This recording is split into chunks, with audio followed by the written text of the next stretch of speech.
What if the fate of the Cold War, and possibly the prevention of nuclear conflict, hinged on one man's decision to switch sides? This month, the world lost Oleg Gordievsky, a KGB colonel who died on March 4, 2025, at age 86. In 1985, he made a daring escape from Moscow that changed history. His intelligence not only exposed Soviet operations, but likely prevented a catastrophic misunderstanding that could have triggered nuclear war. Today, Omni explores the extraordinary life of the spy who risked everything for his convictions.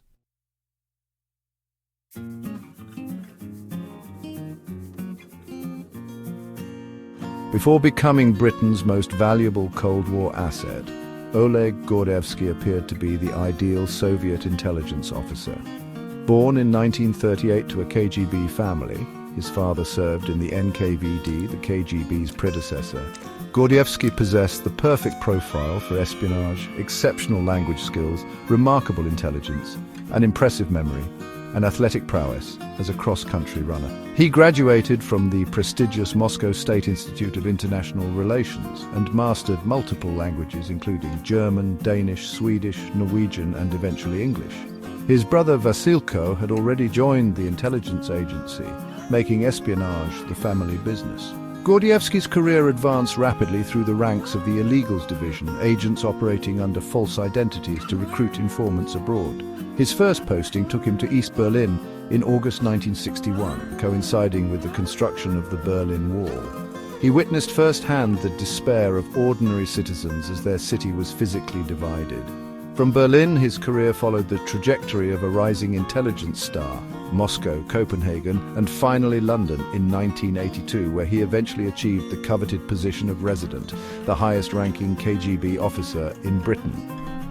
Yet beneath this facade of Soviet loyalty, Gordievsky harbored growing doubts about the system he served, doubts that would transform him into history's most consequential double agent.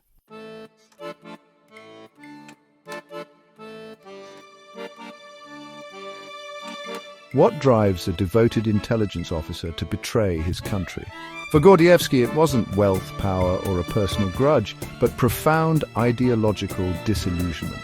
As a boy, Gordievsky occasionally caught forbidden broadcasts from Voice of America through Soviet jamming signals. More influential was his mother, who, with her practical peasant sensibility, expressed contempt for the Soviet regime at home, planting early seeds of doubt in young Oleg's mind. His ideological crisis deepened during his posting in East Germany in 1961.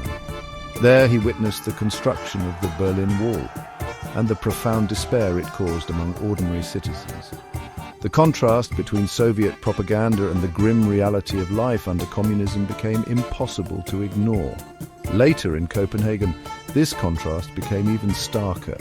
Denmark's beauty, abundance, and openness stood in dramatic juxtaposition to what Gordievsky knew from home: the endless queues, widespread shortages, pervasive misery, and hostile officials that characterized daily Soviet life.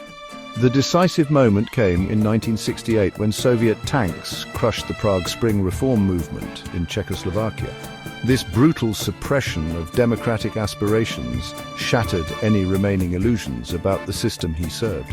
According to historian Ben McIntyre, Gordievsky came to believe that the communist one-party state leads inexorably to intolerance, inhumanity, and the destruction of liberties, and that fighting for democracy meant working for the West.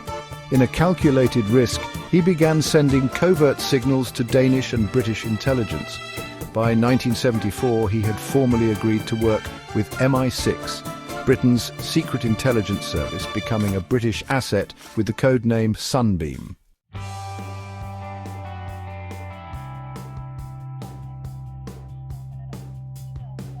By the early 1980s, Gordievsky had achieved something extraordinary, becoming a highly placed mole within Soviet intelligence, while rising through the KGB's ranks with MI6's covert assistance.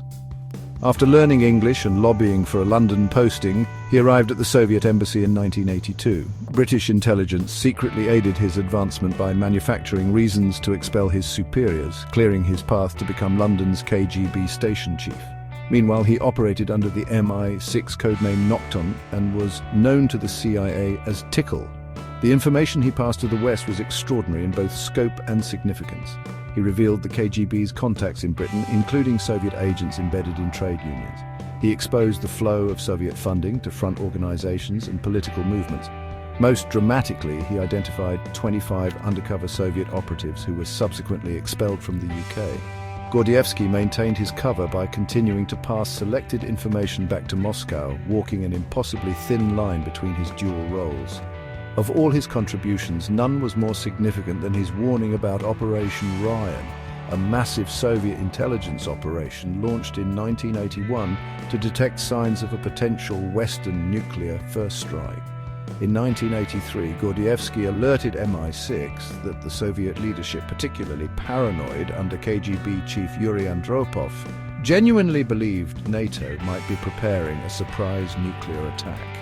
This paranoia reached its peak during NATO's Able Archer 83 exercise, which simulated nuclear release procedures. Without Gordievsky's intelligence, this misunderstanding could have triggered catastrophic consequences.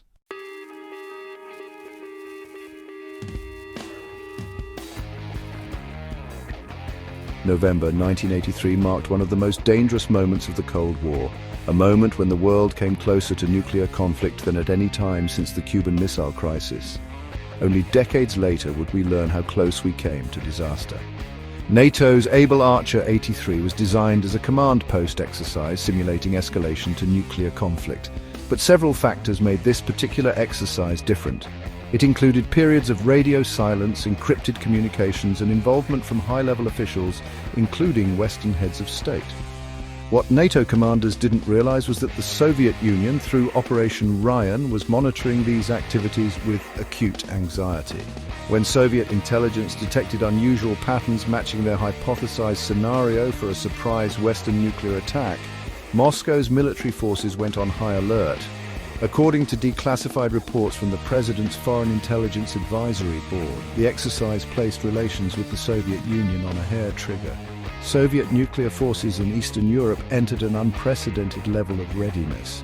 One historian noted that the entire Soviet arsenal, with its 11,000 warheads, was placed on maximum combat alert. This is where Gordievsky's intelligence proved crucial. His warnings about Soviet fears reached Western leaders who took immediate steps to de-escalate. President Reagan authorized diplomatic cables to reassure Moscow that Able Archer was merely an exercise, not preparation for an attack. The NATO exercise was concluded without incident. In Reagan's private diaries, he later recorded his shock at learning of Soviet fears, writing, "I don't see how they could believe that, but it's something to think about." This revelation fundamentally changed Reagan's approach toward the Soviet Union, leading him to adopt a more conciliatory stance and setting the stage for improved superpower relations. Military historian Nate Jones concluded that without Gordievsky's warnings and the West's subsequent restraint, the misunderstandings surrounding Able Archer 83 could have escalated into a nuclear exchange through miscalculation.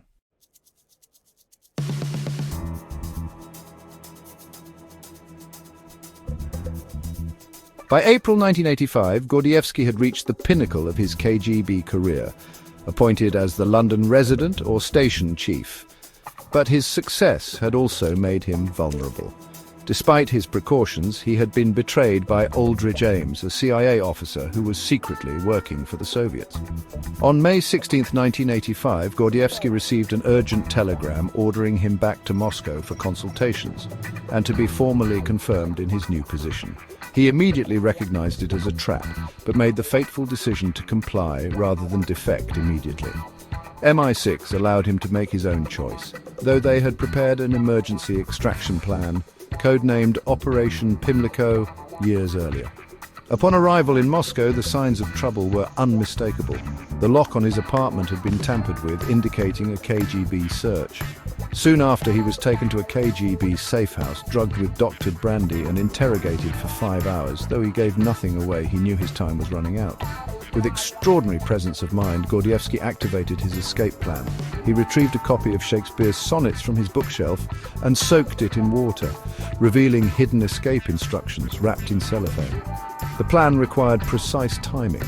He would need to signal MI6 by standing on a specific Moscow street corner near a bakery on a Tuesday at 7:30 p.m., carrying a Safeway plastic bag. When an MI6 officer walked past eating a Mars bar and carrying a Harrods bag, their eyes met briefly, confirmation that the extraction was on.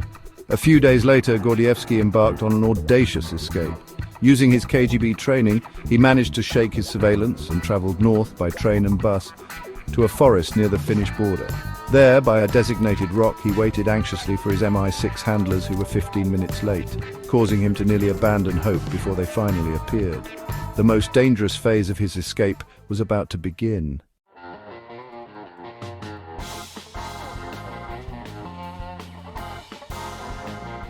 The final leg of Gordievsky's escape required extraordinary measures that seemed straight from a spy thriller. Wrapped in a space blanket to mask his body heat from border checkpoint sensors, he was hidden in the trunk of a British diplomatic Ford Sierra. The MI6 operatives driving the vehicle included married couples to maintain their cover. Their challenge was immense. They needed to navigate through multiple Soviet checkpoints without detection. The penalty for discovery would be execution for Gordievsky and diplomatic catastrophe for Britain. As the car approached the checkpoints, the diplomatic passengers employed an ingenious diversion. One of the wives dropped her baby's dirty diaper on the ground near Soviet sniffer dogs, causing them to flee from the offensive smell and preventing them from detecting the human cargo in the trunk. The tension was unbearable. Every bump in the road, every pause at a checkpoint stretched Gordievsky's nerves to the breaking point. The car stereo blasted pop music partly to cover any sounds he might make. Then came the moment that would forever mark his transition to a new life. As the car crossed into Finland, the music changed to Sibelius's Finlandia, the pre-arranged signal of success. When the trunk finally opened, Gordievsky saw blue sky, clouds and pine trees. He was met by a young British diplomat who called MI6 headquarters with the coded message, "The luggage has arrived. It's all in order." His daring escape was complete. After years of living a dangerous double life, Oleg Gordievsky was finally free.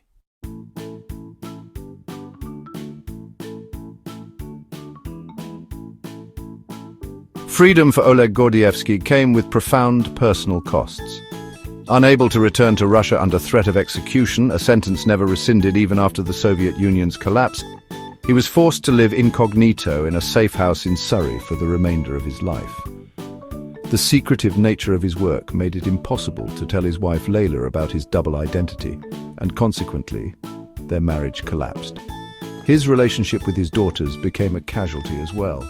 For 6 years, his family remained under constant KGB surveillance in Moscow, before finally being allowed to join him in England in 1991, the year the Soviet Union dissolved. Despite these sacrifices, Gordievsky's expertise remained invaluable to Western intelligence services. Allied governments regularly sought his advice, and he co-authored several influential books about the KGB with historian Christopher Andrew. He was received by Margaret Thatcher at Chequers and by Ronald Reagan in the Oval Office, the ultimate validation of his importance to Western security.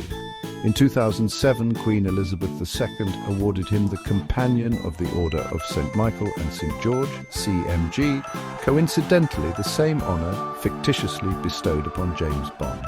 The press noted the symbolism of this recognition. Yet despite his achievements and recognition, Gordievsky's life in exile was largely quiet, writing reviews, reading The Spectator, and making cautious trips to the local pub. According to those who knew him, he never expressed regret about his decisions, maintaining that his actions had helped hasten the end of the Cold War and the collapse of the system he had come to despise.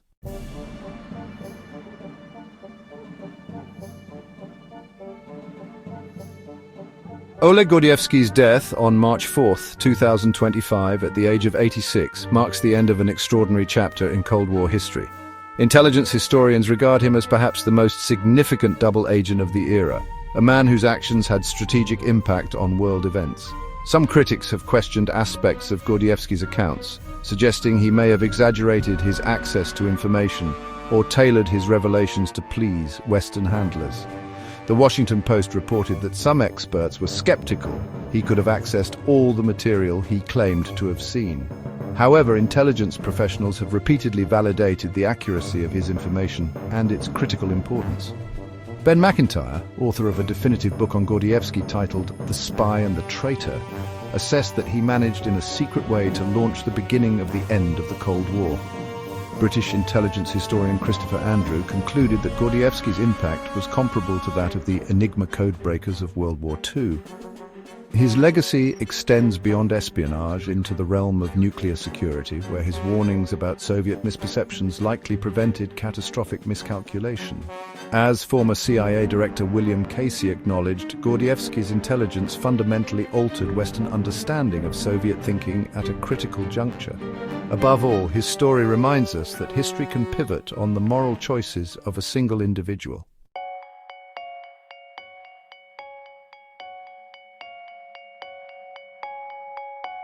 What drives someone to risk everything for their principles? We'd like to hear your thoughts on what Gordievsky's story teaches us about moral courage in impossible situations. Share your perspective in the comments below. Subscribe to Omni for more untold stories from the hidden side of global affairs. Our next episode will explore how intelligence agencies are adapting to the digital age, where the battleground has shifted from dead drops and microfilm to encryption and cyber operations. Join us as we continue to explore the shadows behind world events.